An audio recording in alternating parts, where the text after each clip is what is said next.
Hi guys, and welcome to my channel, Chronicles of a Crony. This is where I pretty much talk about my life and how I live with Crohn's. This is a channel for people with Crohn's, people who have family members with Crohn's, or people who simply don't know much about Crohn's but want to know how it is with a day in the life of a crony. Hi. So, goodbye. Alone. So, I have been on a keto challenge. I started a keto challenge, a 6-week keto challenge, 4 weeks ago.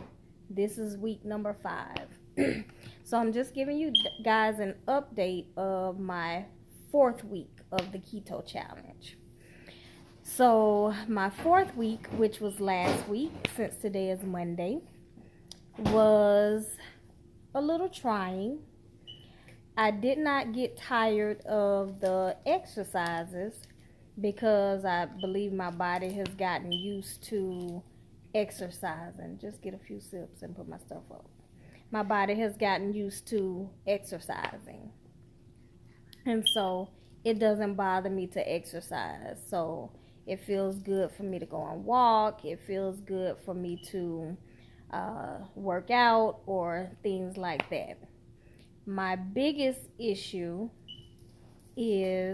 on week 4 was meal prepping, trying to figure out what I wanted to eat without being tired of eating, because last week I was truly tired of eating till one day I fasted for 24 whole hours because I did not have an appetite. And that is pretty much what I go through with Crohn's. You can have some of that and then put it back. Bye-bye. So that's pretty much what I go through with Crohn's. Is sometimes I don't have much of an appetite, and sometimes that is my that's a sign for me with Crohn's that I may be in a flare, getting ready to have a Crohn's flare or something like that. And last week, even though I kept it moving and did all of my workouts, I still felt exhausted. Like I would get up, do my exercises, drink water all day, and I just did not have the energy to eat. And so I felt like something was not right.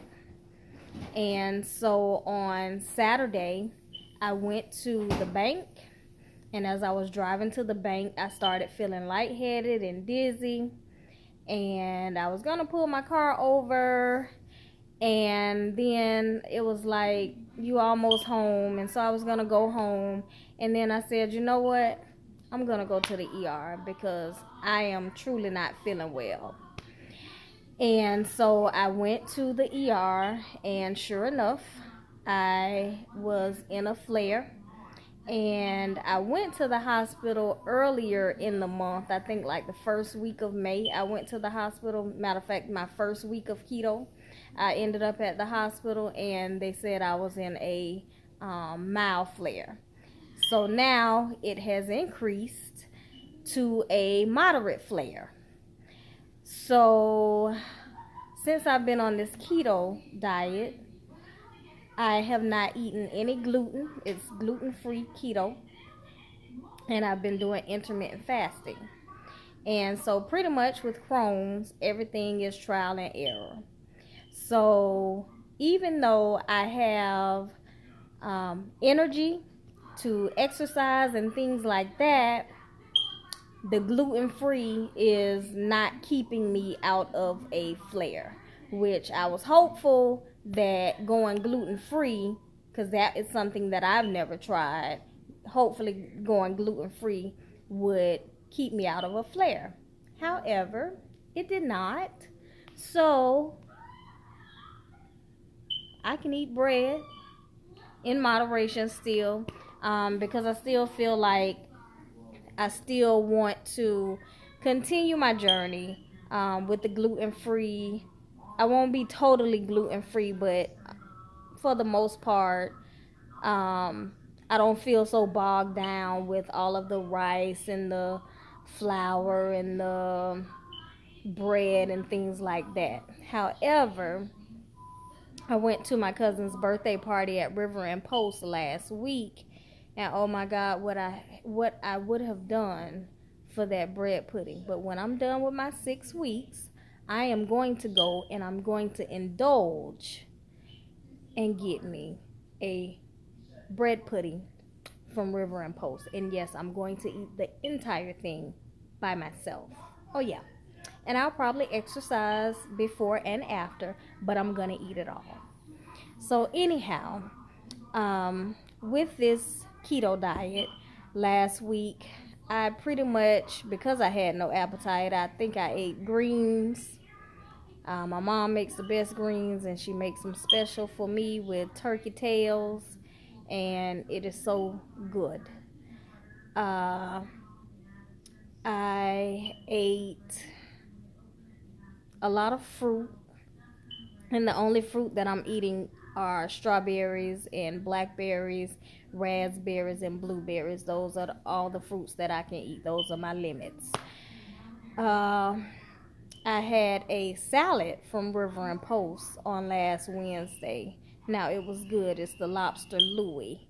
And I highly recommend that if you want a refreshing salad. It had a boiled egg. It had uh, the cherry tomatoes.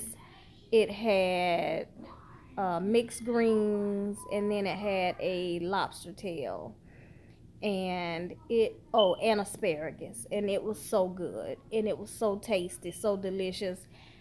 I ordered mussels. I didn't eat one.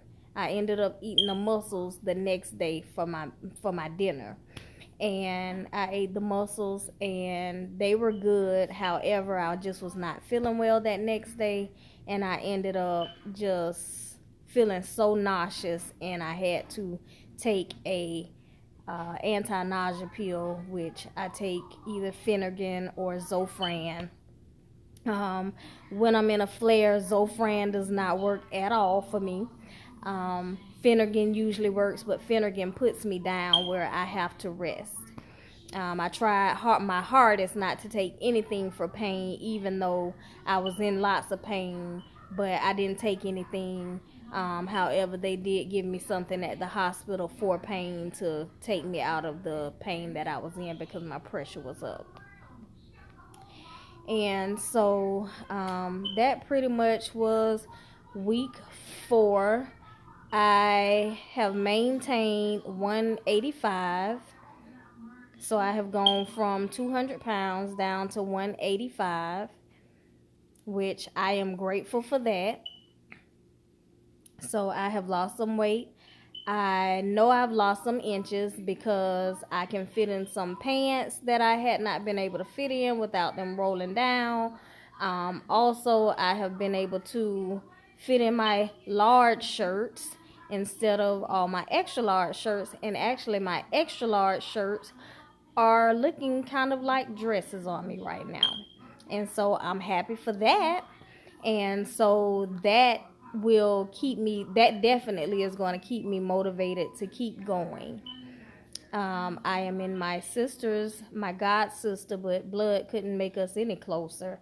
My god sister Kimberly, her wedding is at the end of August, and I am very excited because when I ordered my dress, I'm not going to say what size I had to order, but I'll come back to you guys and tell you what size I had to get it, sized down to, because I'm sure I'm going to have it altered.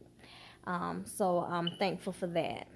And I would be remiss if I did not say anything about the current situations that's going on the rioting, the protests, and different things like that, my opinion is that the officer was dead wrong, and I believe he knew he was dead wrong, and for that he deserves to be prosecuted to the highest extent of the law. To all of you guys who are protesting, I stand with you guys. I stand for what you're doing it for, because most of you guys are out there doing it for the right reasons. Now, you guys who are looting and pretty much you're breaking and entering, I mean, I don't condone that, period. Because I just feel like some people are taking advantage of a situation and using it to their advantage, and pretty much you're taking the glory away from what really should be glorified, and that is people coming together for justice. But anyhow, that's, my little soapbox for right now. I'm just watching and, praying. I too have a son, a black son, and I'm talking to him every single day to make sure that he does not end up a statistic. And so at the end of the day, as black mothers and fathers, we have to make sure that we pray over our children, make sure that they are covered by the blood of whatever Jesus you believe in. Make sure they are covered every day that they walk out of your door, and not just your sons, but your daughters as well. Because anytime mine leave, I pray. If it's nothing but a 2-second prayer, Father, cover them as they go and come back. Let them come back home just like they left, alive and well. And that's what I do every day. I pray that prayer for my husband, who is also a black man in America. And, sometimes he fits the description because he has tattoos everywhere. But nicest man you will ever meet, and goes to work to take care of his family 7 days a week. Not 5, but 7. Okay? But people will look at him on the streets and swear that he does something else. But that's how people judge you. So, hey, it's all good. We used to being judged. But no man is my judge and my jury. God is my judge and my jury. So anyhow, I just wanted to come to you guys again and just update you on my keto challenge. This is, again, week 4 update. I'll come a little earlier next week and update you about week 5. I'm excited about week 5. I'm not letting Crohn's stop me from going into week 5, even though I was at the ER and had to get medication, and now I have to go and see my GI doctor on next Friday. I'm sure he's gonna want to do a colonoscopy to see what's going on, but hey, it is what it is. I have to keep it moving, because guess what, my kids need me to be here. So whatever I gotta do to be here, I'm gonna do that. So again, like, click share, subscribe to my channel, comment below. If you have something on your mind, feel free to comment anything you want to ask me about Crohn's. Hey, if I have an answer, I'll give it to you. If I don't, I'll find one, because I have nurse friends, I have nurse doctor friends, I have a surgeon who is my daughter's mentor, who just graduated from Cornell. So I'm so excited about that. And she came from Andrew Jackson High School. Yes, baby, Andrew Jackson High School. Shout out to Dr. Angel Charles. So anyhow, it's been fun. I'll update you guys next week. Have a good one.